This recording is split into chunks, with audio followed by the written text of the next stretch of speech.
Shalom. Before I begin this video, first and foremost, I want to give all praise, honor, and glory to Yahweh, Bahashem, Yahweh Shai, Bahashem, Rakha, Wadash, and double honors to the apostles and elders of the great millstone that continue to roll very well to this very day. Let's continue to feed and flow through the spirit and power of Yahweh, Bahashem, Yahweh Shai, and Shalom to the hopeful elect that's also laboring this work and giving diligence to make your calling and election sure in faith, truth, and sincerity, and also in all charity. Shalom. Now, our topic of this video is going to be entitled Epistles to the Elect. And the reason why I want to bring up this title is because, you know, the vibration that's out right now is the persecution of the Israelites. Because, see, now the light is being put on us, in which, you know, we welcome that. We welcome that light being put on us because it gives us exposure to the ones who are the hopeful elect that hasn't woke up yet, because the elect is already sealed. So once they catch wind of the Israelites and inquire of what we're about, then you're going to have more and more of the hopeful elect to wake up. And also too, you're going to have some that see us, the Israelites, and look at us as evil. All right, because see, now the Lord is allowing these things to happen so that the seats can be filled. All right, so that everyone can be in that proper order, that proper place where the Lord wants them for the coming judgment. All right, so again, you know, with this being said, these epistles that you see, you know, which are video epistles, in which, you know, back then you had the written epistles, which epistle means letter. So you had the letters that are written back then in the ancient world and were sent out to the men who are followers of Yahweh Shai, who these people anyway call Jesus. And now you're seeing those letters coming in the form of videos. All right, the words of Yahweh Bahashem Yahweh Shai is being pushed out throughout the four corners of the earth by way of the internet. That's why J. Rockefeller of the Rockefeller family, which are one of the elite families or banking families of Edom, he said that the internet should have never been invented, and he used it, and he said that under the guise of national security, which that's one of the buzzwords that they use to talk about, or roundabout way to talk about us. When they speak about the internet and national security, really they're talking about us, right? Because we're the ones that are prophesying and actually telling the 100% truth that this place is about to go down. And they don't want to hear it, you know, because they live delicately. They lived in decadence and in relaxation without any worries. But now this vibration that we're pushing out now is worrying them. You know, now is making them feel some type of way. Now it's making them consider, you know, what are they going to do about this message, this gospel, which means the good news. So it's going to come a point in time where these epistles are going to be not going to be pushed out on the internet anymore. All right, which is going to bring forth Amos, the 8th chapter, in the 11th verse. All right, but I'm gonna go ahead and jump into the scriptures. This is the book of 1 Peter, the 1st chapter, and the 1st verse says, "Peter, an apostle of Yahweh Shai HaMashiach, to the strangers scattered throughout Pontus, Galatia, Cappadocia, Asia, and Bithynia." And that's right, man, because and when you read about the Corinthians or the Ephesians, and then all the way to 1 Peter, 2 Peter, then James, 1 John, those are really letters that were sent out to the Israelite foreigners that were scattered in those lands. So same thing with Peter, which is apostle of Yahweh Shai Mashiach, sent this letter, this epistle, out to the Israelite foreigners that were scattered throughout Pontus, Galatia, and Cappadocia, and Asia and Bithynia, and other places. All right. Verse 2. So, and that's what the scriptures mean by the Gentiles.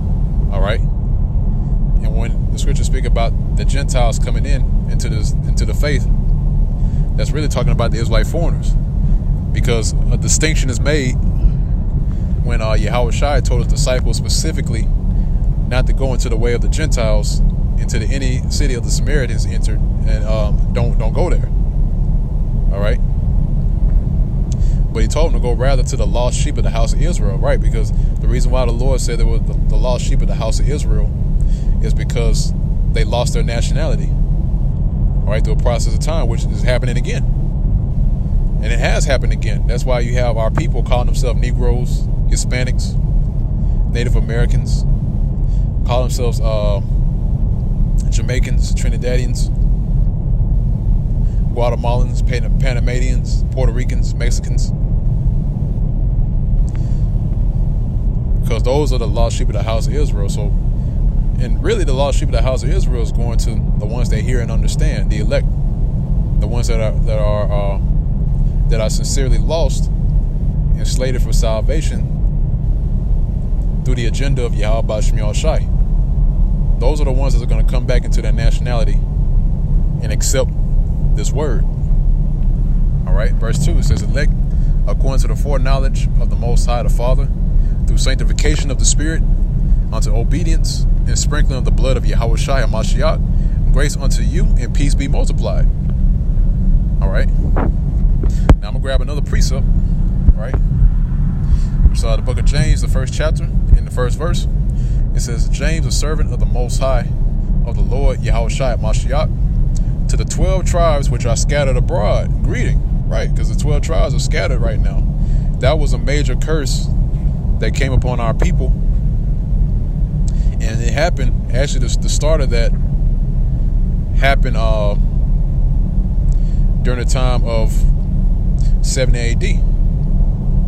All right. But even before that, it was a long process, right? Because it wasn't only just 70 AD. It was also during the time of the Assyrian and Babylonian captivity. All right. Because that's when the northern tribes left the eastern part of the world to settle in the western part of the world, which is known as America today. And then you had the southern kingdom that was still there on the eastern part of the world, and they stayed there until the time of the Roman Empire. They were still situated in that land, the land of Israel, and they were pushed out by the Romans, who were Edomites. All right. So it was all throughout the process of time when our people were scattered. All right. And the Lord drove us away from the land of Israel. Okay. Which once again was a major curse that came upon us. Now, that curse of being scattered throughout four corners of the earth does not fit the modern day Jew. All right. Or the Jewish. Okay. In which we call so-called Jews, because they're not really the Jews. Okay, because those curses are still in effect to this very day. Our people are scattered. Okay, because they all deem themselves as Judah, but they don't know where the other tribes are at. All right, because there's a prophecy where it said the Lord's going to bring all the tribes together and bring us back to the land of Israel, and they're not back there. All right, so who are they? All right, now I'm gonna go ahead and grab another precept.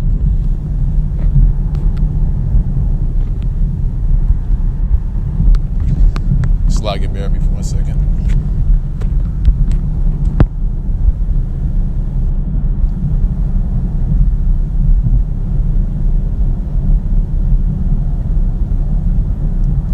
So Matthew 24, the 24th chapter and the 14th verse. It says, "In this gospel of the kingdom shall be preached in all the world for a witness unto all nations, and then shall the end come." Right, and you're seeing that right now. You're seeing the word being pushed out, like Yahushua said, is preached unto all the world for a witness. All right. And then guess what? After that, then the end will come. So we're in the end of the end right now.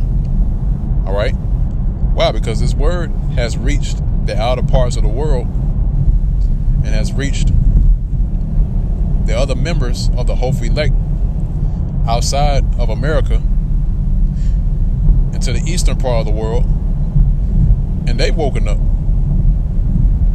So now the end is making itself manifest. Okay. Now I had another precept though. I lost it.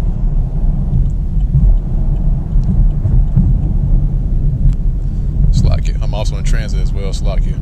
But I'm gonna go ahead and grab this other precept, which I quoted earlier at the beginning of the video. This is a book of Amos, the 8th chapter. Start at the 11th verse. Says, "Behold, the days coming, say the Lord, power Yahweh, Bahashem Yahweh Shai, that I will send a famine in the land, not a famine of bread, nor a thirst for water, but of hearing the words of the Lord Yahweh Bahashem Yahweh Shai." And that's right, man. And you're slowly starting to see that right now. All right, because it's gonna get to a point in time where they're gonna deem these videos that we're pushing out as acts of terrorism. You know, they're gonna deem the videos as which they always have deemed the videos as a threat to national security. They're gonna deem it as a threat to national security, acts of terrorism, and they're gonna use that to further their agenda to regulate the internet. All right. So this scripture right here is about to be fulfilled very soon. Okay. But also as well, you know, it says not a famine of bread nor a thirst for water, in which, guess what? They're also going to be a physical famine. All right, just to throw that out there. People don't believe it because they've been groomed up to eat constantly at 24 hours, 7 days a week. All right, they have been bred to think that you have to eat every hour at the hour. All right, so guess what? When the Lord takes away that staff of bread away from the people,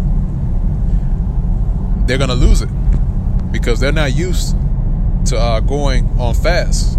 All right, going on a fast. They're not used to not eating for a certain amount of time. You know, for like a day, or 24 hours, or 48 hours. All right, which after 24 hours, you start losing it a little bit. You know, but guess what? When the people don't eat for, like, I say 3 hours, 4 hours, 5 hours, 6 hours, they lose it, man. All right. So imagine how it's going to be in this coming famine. Okay. But that's pretty much it on this video, in this lesson. I just want to bring out that the fact that these video epistles are very important to the furthering of the agenda of Yahweh Bahashem Yahweh Shai. Because with these videos coming out, you know, this marks the end of this kingdom, which has been set up, which is the end of Esau's kingdom, the end of Edom. All right.